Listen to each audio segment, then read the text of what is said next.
অধ্যায় ৭। সেই হ্যাট। মুহূর্তেই দরজা খুলে গেল। লম্বা কালো চুলের এক মহিলা পান্নার মতো সবুজ রঙের পোশাক পরে সামনে দাঁড়িয়ে আছে। তার চাহনি খুব কড়া। হ্যারি ভাবল, এই মহিলাকে পেরিয়ে সামনে যাওয়া ঠিক হবে না। হ্যাগ্রিড বললেন, অধ্যাপক ম্যাকগোনাগল, এরা প্রথম বর্ষের ছাত্র। ধন্যবাদ হ্যাগ্রিড, আমি ওদেরকে এখান থেকে নিয়ে যাচ্ছি। ম্যাকগোনাগল সবাইকে হল ঘরে নিয়ে গেলেন। হল ঘরটি বিশাল। পাথরের দেয়ালে মশালের আলো, ছাদ অনেক উঁচুতে। তারা সবাই অধ্যাপক ম্যাকগোনাগলকে অনুসরণ করলো। পাথরের মেঝেতে নানা রকম চিত্র আঁকা। হ্যারি ডান দিকের দরজার ওপাশ থেকে শত শত লোকের কণ্ঠ শুনতে পেল। স্কুলের বাকি অংশটুকু নিশ্চয়ই এখানে। কিন্তু অধ্যাপক ম্যাকগোনাগল তাদের হল ঘরের মধ্যে একটা খালি ছোট কামরায় নিয়ে গেলেন। তারা সবাই পরস্পরের গা ঘেঁষে কোনো মতে সেখানে দাঁড়ালো। সাধারণত এতক্ষণে তাদের দাঁড়ানোর কথা নয়। তারা ভীত সন্ত্রস্ত হয়ে এদিক ওদিক তাকাচ্ছে। ম্যাকগোনাগল বললেন, তোমাদের সবাইকে হগওয়ার্টসে স্বাগতম জানাচ্ছি। টার্ম শুরুর ভোজসভা শীঘ্রই শুরু হবে। গ্রেট হলে আসন গ্রহণ করার আগেই তোমাদেরকে কে কোন হাউসে যাবে তা বন্টন করা হবে। এই কাজটি খুবই গুরুত্বপূর্ণ, কারণ হাউসটাই হবে তোমার পরিবার। তোমরা হাউসে ডরমিটরিতে থাকবে। অবসর সময় কমন রুমে কাটাবে। এখানে 4টা হাউস আছে: গ্রিফিন্ডর, হাফলপাফ, রেভেনক্লক ও স্নিদারিন। প্রত্যেকটা হাউসের ম্যাজিকের ইতিহাস আছে। হাউসে থাকার ব্যাপারে কিছু নিয়মকানুন আছে। অনিয়ম করলে পয়েন্ট কাটা যাবে। বছরের শেষে হাউস কাপ দেওয়া হয়। যে হাউস সবচেয়ে বেশি পয়েন্ট পাবে সে হাউসই কাপ পাবে। হাউস কাপ পাওয়া একটা সম্মানের ব্যাপার। কয়েক মিনিটের মধ্যেই স্কুলের সামনে বাছাই অনুষ্ঠান হবে, তাই কিছুক্ষণ অপেক্ষা করতে হবে। অধ্যাপক ম্যাকগোনাগল নেভিলের জামা ও রনের নাকের দিকে লক্ষ্য করলেন। হ্যারিকে খুব নার্ভাস দেখাচ্ছিল। সে যথাসম্ভব তার চুল ঠিক করে নিল। তোমরা শান্তভাবে অপেক্ষা করো, আমি সময় মতো ফিরে আসব। এই বলে অধ্যাপক ম্যাকগোনাগল বিদায় নিলেন। তারা কিসের ভিত্তিতে আমাদের হাউসে ভাগ করে দেবেন? রন জানতে চাইল। আমার মনে হয় তারা কোনো একটা পরীক্ষা নেবেন। ফ্রেড বলছিল এই পরীক্ষাটা বেশ কষ্টকর। ফ্রেড বোধহয় ঠাট্টা করেছে। হ্যারির বুক কাঁপছে। আবার পরীক্ষা দিতে হবে? কিসের পরীক্ষা? হ্যারির বুক ভীষণভাবে কেঁপে উঠল। পরীক্ষা? স্কুলের সবার সামনে? সে তো এখন পর্যন্ত কোনো জাদুই জানে না। তাকে কি করতে হবে? এই সময় যে এই ধরনের কিছু হবে আসার আগে সে ভাবেনি। কেউ বিশেষ কোনো কথাই বলছে না, শুধু হারমিউন ফিসফিস করে নিজের জাদুর ক্ষমতার কথা বলল। হ্যারি চারদিকে দেখল যে প্রত্যেকের চেহারায় একটা আতঙ্কের ভাব ফুটে উঠেছে। তারপর হঠাৎ কিছু একটা ঘটল। হ্যারি লাফ দিয়ে 1 ফুট উপরে উঠল। তার পেছনে কয়েকজন চিৎকার করে উঠল। প্রায় 20টা ভূত পেছনের দেয়াল থেকে স্রোতের মতন আসছে। দেখতে মুক্তোর মতো সাদা ও কিছুটা স্বচ্ছ। তারা একে অপরের সাথে কথা বলতে বলতে ভেসে বেড়াচ্ছে। প্রথম বর্ষের ছাত্রদের দিকে তারা খুব একটা তাকালো না। একজন মোটা সন্ন্যাসীর মতন ভূত বলছে, ফরগেট অ্যান্ড ফরগিভ। আমার মনে হয় ওকে আরেকটা সুযোগ দেওয়া উচিত। আরেকজন বলছে, না না না, তাকে অনেক সুযোগ দেওয়া হয়েছে, আর দেওয়া যাবে না। একটা ভূত হঠাৎ করে ছাত্রদের দেখে বলল, এখানে তোমরা কি করছো? কেউ জবাব দিল না। মোটা সন্ন্যাসী বলল, এরা নতুন ছাত্র, একটু পরে এদের বাছাই পর্ব শুরু হবে। কয়েকজন নীরবে সম্মতি জানালো। অধ্যাপক ম্যাকগোনাগল ফিরে এসে বললেন, এখন অন্য সব কাজ বন্ধ, এখন বাছাই পর্ব শুরু হবে। এরপর ভূতগুলো পিছনের দেওয়ালি দিয়ে ধীরে ধীরে অদৃশ্য হয়ে গেল। যাবার আগে একটা ভূত বলল, আশা করি তোমাদের সাথে হাফেলপাফে দেখা হবে। আমি ওই হাউসের সদস্য ছিলাম। সারিবদ্ধভাবে দাঁড়াও এবং আমাকে অনুসরণ করো। অধ্যাপক ম্যাকগোনাগল প্রথম বর্ষের ছাত্রদের নির্দেশ দিলেন। পায়ের ব্যথার কারণে হ্যারি খুব দ্রুত হাঁটতে পারছিল না। তার সামনে ছিল বালু রঙের চুলের একটি ছেলে, আর তার পেছনে ছিল রন।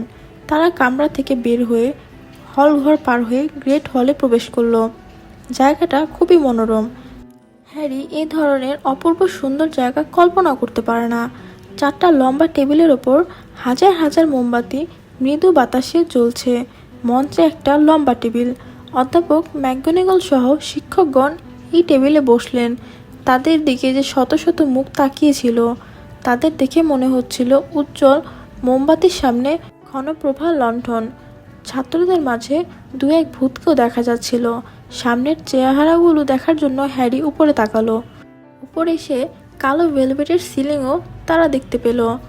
হারমিওন হ্যারির কানে কানে বলল, হগওয়ার্টসের হিস্ট্রি বইতে আমি পড়েছি, বাইরের আকাশের মতোই এটা আকর্ষণীয়। এখানে কোনো ছাদ আছে এবং এই গ্রেট হলটা স্বর্গের কোনো স্থান নয়, এটা একেবারেই মনে হয় না। হ্যারি নিচে তাকিয়ে দেখল অধ্যাপক ম্যাকগোনাগল একটা 4 পায়ের টুল তাদের সামনে রাখলেন। টুলের উপর ছিল জাদুকরের একটা চোখা হ্যাট। হ্যাটটা খুবই সুন্দর ও জরাকীর্ণ। আন্ট পেতুনিয়া হলে এটাকে কোনোদিন বাড়িতে ঢুকতে দিতেন না। একটু পরে এই হ্যাটটা গান গাইতে শুরু করলো। ছাত্রদের মাঝখানে সেখানে ভূত ঘোরাফেরা করছিল। হে, তুমি হয়তো ভাবোনি আমিও সুন্দর, শুধু চোখের দেখা দিয়ে করো না বিচার। যদি আমার চেয়ে চৌখস কোনো হ্যাট দেখতে পারো তুমি, আমি নিজেই নিজেকে গিলে খাবো। তুমি তোমার টুপিকে কালো রাখতে পারো, তোমার উঁচু হ্যাট মসৃণ ও লম্বা, কিন্তু আমার জন্য আছে হগওয়ার্টসের সফটিং হ্যাট এবং আমি সবাইকে তা পরাতে পারি। তোমার মাথায় কিছুই নেই গোপন সেটিং হ্যাট দেখতে পায় না কিছু। এরপর আমাকে পরীক্ষা করো, বলে দেব কোথায় তুমি যেতে পারো। হতে পারে তুমি গ্রিফিন্ডরের বাসিন্দা, যেখানে হৃদয়ে বাস করে সাহস। তাদের সাহস, স্নায়ু ও মর্যাদা গ্রিফিন্ডরদের করে তোলে মহিয়ান। হতে পারো তুমি হাফলপাফের বাসিন্দা, যেখানে তারা ন্যায়বান ও অনুগত আর ধৈর্যশীল। হাফলপাফেরা হচ্ছে সৎ এবং পরিশ্রমে অকাতর। অথবা বিজ্ঞপূর্ণ রেভেনক্লক বাসিন্দা, যদি থেকে থাকে তোমার তৈরি মন, সেখানে ধীমান ও শিক্ষিতেরা সহযোগী খুঁজে পাবে। কিংবা হতে পারো বাসিন্দা স্লিদারিনের, সেখানে খুঁজে পাবে তুমি প্রকৃত বন্ধুকে। ধূর্ত লোকেরা উদ্দেশ্যে হাসিল করতে বেছে নেয় যে কোনো উপায়।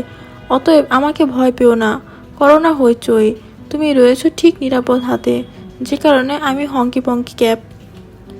হ্যাটের গান শুনে হল ভর্তি সবাই আনন্দে করতালি ও শির দিয়ে উঠল।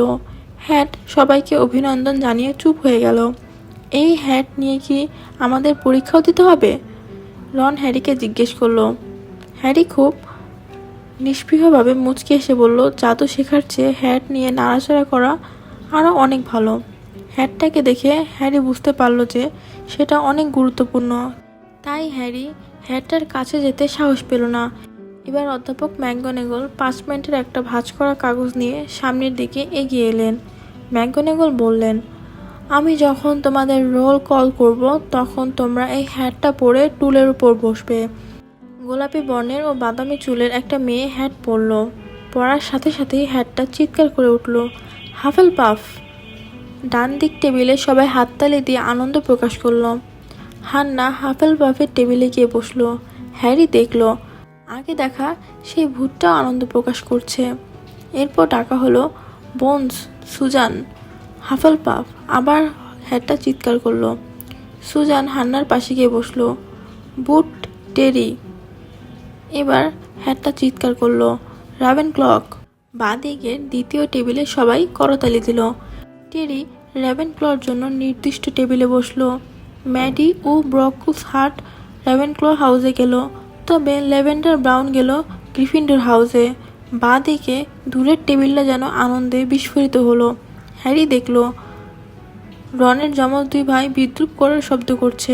মিলিসেন্ট বেলস্টোর স্লিদারিন হাউসের সদস্য হয়ে গেল। হ্যারি ভাবছিল তার ভাগ্যে স্লিদারিন হাউসই পড়বে। হ্যারির মনে হলো ওদের বিষণ্ণ দেখাচ্ছে, তার কল্পনাও হতে পারে। হ্যারি এখন নিজেকে অসুস্থ মনে করতে লাগলো। মনে পড়ল তার স্কুলে খেলার জন্য যখন কোনো দল তাকে বেছে নিত, সবসময় তাকে সবার শেষে বেছে নেওয়া হতো। সে যে খারাপ খেলতো সে কারণে নয়, তারা বরং ডাডলিকে বোঝাতে চাইতো না যে তারা হ্যারিকে পছন্দ করে। ফিঞ্চ, ফ্লেচিস, জাস্টিন, তার ভাগ্যে হাফলপাফ হাউস পড়ল। হ্যারি লক্ষ্য করল কারো কারো নাম ডাকতে হ্যাটটার তেমন কোনো সমস্যাই হচ্ছে না, অথচ কারো কারোর জন্য অনেক সময় নিচ্ছে। হ্যারির পাশে দাঁড়ানো বেলে চুলের ছেলেটি সিমাস ফিনিংহাম টুলের ওপর বসলো। এবার হ্যাডটি ঘোষণা দিল, গ্রিফিন্ডোর। গ্রেঞ্জার, হারমিওন। হারমিওন দৌড়ে গিয়ে টুলে বসলো, মাথায় হ্যাট লাগালো। এবার আওয়াজ হলো, গ্রিফিন্ডোর। হ্যারির মনে একটি দুর্ভাবনা উদয় হলো। আসলেই যখন কেউ খুব নার্ভাস থাকে তখন তার মনে নানা দুর্ভাবনা হয়। যদি তার নাম একেবারে না ডাকা হয়, যদি এমন হয় যে সে হ্যাট মাথায় দিয়ে টুলের উপর বসে আছে দীর্ঘক্ষণ, কিন্তু হ্যাট কোনো কিছুই বলছে না। যদি অধ্যাপক ম্যাকগোনাগল হ্যাটটা খুলে নিয়ে হ্যারিকে বলেন, নিশ্চয়ই কোথাও ভুল হচ্ছে, তোমার আর ভর্তি হওয়ার দরকার নেই, তুমি ট্রেনে ফেরত চলে যাও। ব্যাঙ হারানো ছেলেটি নেভিল লংবটমকে যখন ডাকা হলো, টুলে যাওয়ার পথে হোঁচট খেয়ে পড়ে গেল। দীর্ঘ বিরতির পর হ্যাট ঘোষণা করলো, গ্রিফিন্ডোর। অনেক হাসি ঠাট্টার ভেতর দিয়ে নেভিলকে যেতে হলো।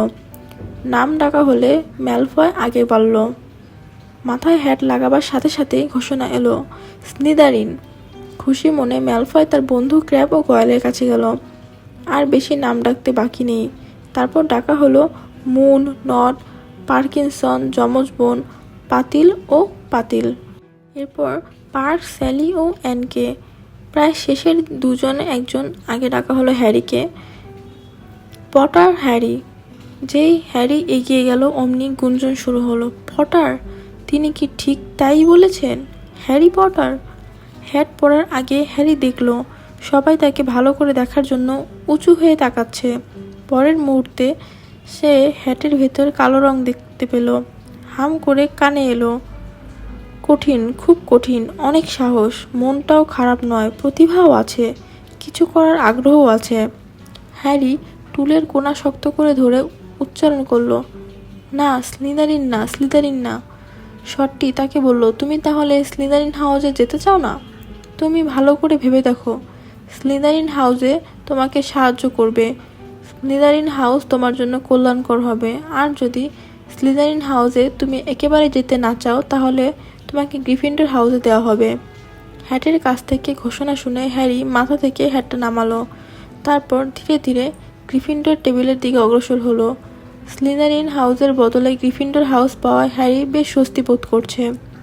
প্রিফেক্ট পার্সি উঠে দাঁড়ালো ও শক্ত হাতে হ্যারির সাথে করমর্দন করল। উইজলি পরিবারের যমজ দুই ভাই অন্যদের সাথে চিৎকার করে উঠল, হ্যারি পটারকে আমরা পেয়েছি, হ্যারি পটারকে আমরা পেয়েছি।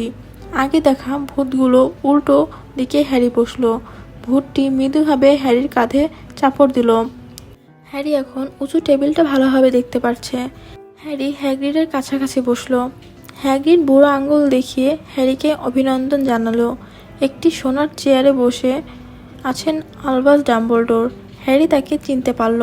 আরও কয়েকটা মুখ হ্যারির পরিচিত, যেমন অধ্যাপক কুইরেল।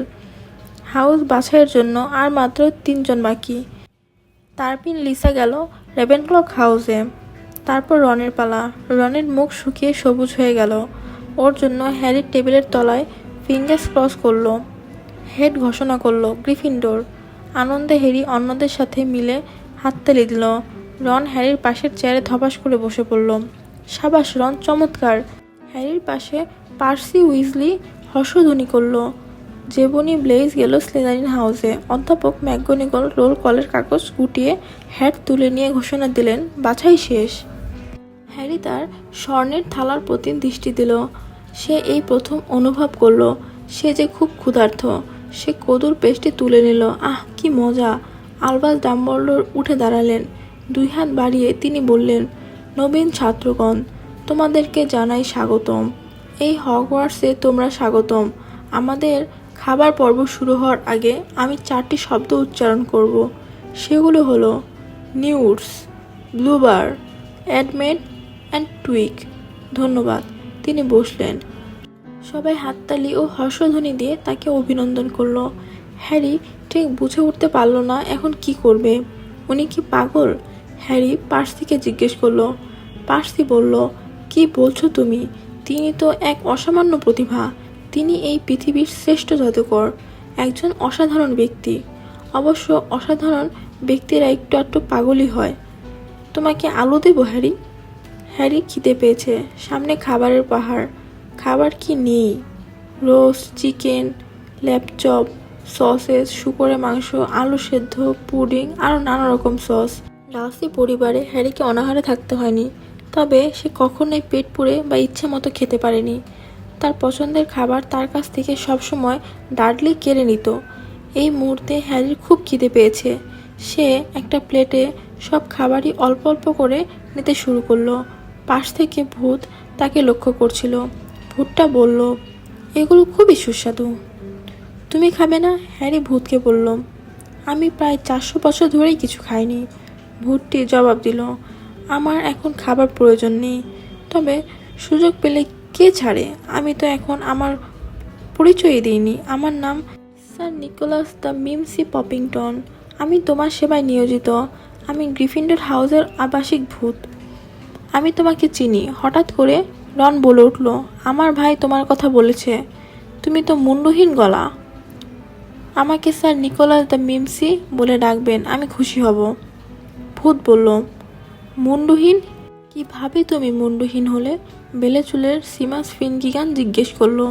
ভূতটা খুবই বিব্রত মনে হলো, কারণ প্রশ্নটা তার পছন্দ হয়নি। এভাবে সে রেগে বলল। সে তার বাম কান ডান দিয়ে পুরো মাথাটি ঘুরিয়ে নামিয়ে ঘাড়ের সাথে ঝুলিয়ে রাখলো। মনে হলো কেউ যেন তাকে হত্যা করতে চেয়েছিল, কিন্তু পারেনি। নিকোলাস কিছুক্ষণ পর তার মাথাটাকে ঘাড়ের সাথে সংযুক্ত করলো। একটু কেশে বলল, গ্রিফিন্ডরের নবীন ছাত্ররা, চ্যাম্পিয়ন হওয়ার ব্যাপারে তোমরা আমাদের সাহায্য করবে। হ্যারি এবার স্লিদারিন টেবিলের দিকে তাকালো। সেখানেও একটা ভূত বসে আছে, ভয়ঙ্কর চেহারা, সারা পোশাকে রূপালি রক্ত। ওর জমাট রক্ত কেন? সিমাস জিজ্ঞেস করলো। প্রায় মুন্ডহীন ভূতটা বলল, আমি তো তাকে জিজ্ঞেস করিনি। সবাই পেট পুড়ে খেলো। তারপর অবশিষ্ট খাদ্য প্লেট থেকে উধাও হয়ে গেল। প্লেটগুলো আবার ঝকঝকে তকতকে হয়ে গেল। এক মুহূর্তে পুরো টেবিলে পুডিং দেখা গেল। সব ধরনের সব স্বাদের আইসক্রিমও উপস্থিত। তারপর এলো আপেল পাই, চকলেট, জেলি, বাদাম, স্ট্রবেরি, চালের পুডিং। যখন একটা খাবার নেওয়ার জন্য হ্যারি হাত বাড়ালো, তখন তাদের পরিবারের বিষয়ে কথা উঠল। এরপর চলল নানা বিষয়ে কথাবার্তা। মাগল পরিবারের সব দুষ্কর্মের কথা। নেভিল এ ব্যাপারে বিস্তারিত বর্ণনা দিল। হ্যারির ঘুম পাচ্ছে। সে উঁচু টেবিলের দিকে তাকালো।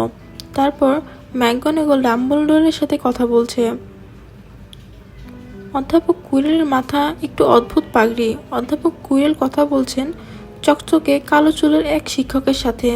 শিক্ষকটার লম্বা বাঁকানো নাক ও গায়ের রংটা হলুদাভ। হঠাৎ ঘটনা ঘটল। বাঁকালো নাক শিক্ষকটা কুইরেলের পাগড়ির পিছন থেকে হ্যারির চোখাচোখি করলেন। তিনি হ্যারির কপালের দিকে তাকালেন। সাথে সাথেই হ্যারি তার কপালের দাগে তীব্র ব্যথা ও গরম অনুভব করতে লাগলো। আ ও পার্সি প্রশ্ন করলো, কি ব্যাপার? তোমার কি হয়েছে? না, কিছুই হয়নি, হ্যারি জবাব দিল। ব্যথাটা যত তাড়াতাড়ি এসেছিল ঠিক তত তাড়াতাড়িও চলে গেল। অধ্যাপক কুইরেল যে শিক্ষকের সাথে কথা বলছিলেন তিনি কে? হ্যারি পার্সিকে প্রশ্ন করলো। ও, তুমি তাহলে অধ্যাপক কুইরেলকে আগে থেকেই চেনো? পার্সি অবাক হয়ে প্রশ্ন করল। পার্সি বলল, তিনি প্রফেসর স্নেইপ। তিনি তরল পানীয় ও ওষুধ বিষয়ে পড়ান। অবশেষে পুডিংও অদৃশ্য হয়ে গেল। অধ্যাপক ডাম্বলডোর আবার দাঁড়ালেন। হলরুমে পিনপত নীরবতা। তিনি বললেন, তোমাদের কাছে আমার কিছুই বলার নেই। প্রথম বর্ষের ছাত্রদের জানানো যাচ্ছে যে মাঠের জঙ্গলে যাওয়া তোমাদের নিষেধ। সিনিয়র ছাত্ররাও এ কথাটি মনে রাখলে ভালো করবে। ডাম্বলডোরের দৃষ্টি হঠাৎ করে উইজলি যমজ ভাইদের উপর পড়ল। তিনি বললেন, আমাদের কেয়ারটেকার মিস্টার ফিল্ডস একটা সংবাদ তোমাদের জানাবার জন্য অনুরোধ জানিয়েছেন। 2 ক্লাসের মাঝখানে বিরতিতে করিডোরে জাদুবিদ্যার কোনো অনুশীলন চলবে না। টার্মের দ্বিতীয় সপ্তাহে ক্রিজ খেলা অনুশীলন হবে। যারা এই খেলায় অংশগ্রহণ করতে চায় তারা তাদের হাউসের মাধ্যমে মাদাম হুচের সাথে যোগাযোগ করবে। তোমাদেরকে আরেকটি কথাও আমাকে জানাতে হচ্ছে। 4র্থ তলার ডান দিকের করিডোরটি তোমাদের জন্য নিষিদ্ধ এলাকা। যারা এই নিষেধাজ্ঞা অমান্য করবে তাদের পরিণাম হবে যন্ত্রণাদায়ক মৃত্যু। হ্যারি হাসলো, কিন্তু তার সাথে আর কেউ হাসলো না। তিনি আসলে সত্যি কথা বলছে না, ভয় দেখাচ্ছে। হ্যারি পার্সিকে বলল, তিনি সত্যি কথাই বলছেন। পার্সি জবাব দিল, তিনি যখনই কোনো কিছু আমাদের নিষেধ করেন তার কারণও জানিয়ে দেন। সবাই জানে বনে অনেক হিংস্র প্রাণী আছে। আমি মনে করি তিনি এই তথ্যটি প্রিফেক্টদের জানাতে পারতেন। ডাম্বলডোর এবার তার জাদুদণ্ডে মোচড় দিলেন। একটি সোনালি রিবন উড়ে গেল। টেবিলের উপর সাপের মতো উড়তে উড়তে সে কতবার শব্দ করে লিখে ফেলল, হগওয়ার্টস হগওয়ার্টস হগি ওয়ার্টি হগওয়ার্টস। দয়া করে আমাদের কিছু শিখাও, আমরা বুড়ো বা টেকো মাথা হই, কিংবা ইস্পাতেরও হাঁটুর তরুণ। আমাদের মাথায় আছে কিছু কৌতূহলী জিনিস, এখন সেগুলো খালি বাতাস ভরা। কিছু মরা মাছি, কিছু পেঁচা তোলা, মূল্যবান কিছু আমাদের শিখাও, মনে করিয়ে দাও যা আমরা ভুলে গেছি। যা উত্তম তাই তুমি করো, বাকিটা আমাদের জন্য রেখে দাও, এবং মাথার ঘিলু পচে না যাওয়া পর্যন্ত আমরা শিখতে থাকব। সবাই বারবার এই গানটি গাইতে লাগলো। শেষ দিনটা যেন সব যাত্রার সঙ্গীতের মতো। ডাম্বলডোর জাদুদণ্ড ঘোরালো। আবার হর্ষধ্বনি। তিনি বললেন, এখন শোয়ার সময়, তোমরা ঘুমোতে যাও। সবাই গেট হলে সিঁড়িতে বেয়ে নেমে এলো। হ্যারি খুব ক্লান্ত, সে খুব বেশি খেয়েছে, তার খুব ঘুম পাচ্ছে, তাই চারপাশের কথা তার কানে আসছে না। সিঁড়ির দুপাশে বিচিত্র দৃশ্য চোখে পড়ছে না। এরপর কিছু বেলুন উড়ল, কিছু হাঁটার ছড়ি আকাশে উড়ল। ব্যারনের কথা শোনা গেল। করিডোরের শেষে একটা মোটা মহিলার ছবি দেখা গেল, গোলাপি রঙের পোশাক। ছবিটা বলল, তোমাদের পাসওয়ার্ড জানাও। পার্সি বলল, ক্যাপো ড্রাকোনিস। সঙ্গে সঙ্গে ছবিটা এগিয়ে গেল। দেখা গেল দেওয়ালে একটা গোল চিত্র। ওরা ছিদ্র দিয়ে ঢুকে পড়ল, আর এটাই ছিল কমন রুম। বাহ, বেশ আরামের, বেশ কয়েকটা আরাম চেয়ার আছে। পার্সি মেয়েদের ডমিটরি যাওয়ার দরজা দেখিয়ে দিল। মেয়েদের দরজা পৃথক। একটা ঘোরানো সিঁড়ি দিয়ে তারা উপরে উঠল। সুন্দর শোবার ঘর, লাল ভেলভেটের পর্দা, কয়েকটা পোস্টার ঝুলছে। শোবার পায়জামা পরে তারা বিছানায় গড়িয়ে পড়ল। হ্যারি একটু বেশি খেয়ে ফেলেছে, তাই সে অদ্ভুত স্বপ্ন দেখতে লাগলো। স্বপ্নে দেখল যে অধ্যাপক কুইরেলের পাগড়ি পরেছে, সে পাগড়ি তার সাথে কথা বলছে, তাকে বলছে যেন সে এক্ষুনি স্লিদারিন বদলি হয়, কারণ এটাই তার নিয়তি। হ্যারি পাগড়িকে বলল সে স্লিদারিন বদলি হতে চায় না। পাগড়িটা ক্রমেই ভারী হয়ে উঠল। সে ওটা খুলে ফেলতে চাইল, কিন্তু সেটা খুব শক্ত হয়ে আঁকড়ে আছে, ব্যথাও দিচ্ছে। তার সাথে কথা বলছে। ম্যালফয় হাসছে। হঠাৎ একটা লম্বা নাকওয়ালা শিক্ষক স্নেইপ হয়ে গেল। স্নেইপও হাসছে, কখনো উঁচু কখনো নিচু স্বরে। তীব্র সবুজ আলোর ঝলক। হ্যারি জেগে উঠল, সে ঘামছে ও কাঁপছে। একটু পর হ্যারি অন্যদিকে কাত হয়ে আবার ঘুমিয়ে পড়ল। ঘুম থেকে ওঠার পর হ্যারি আগের স্বপ্নে সবকিছু ভুলে গেল।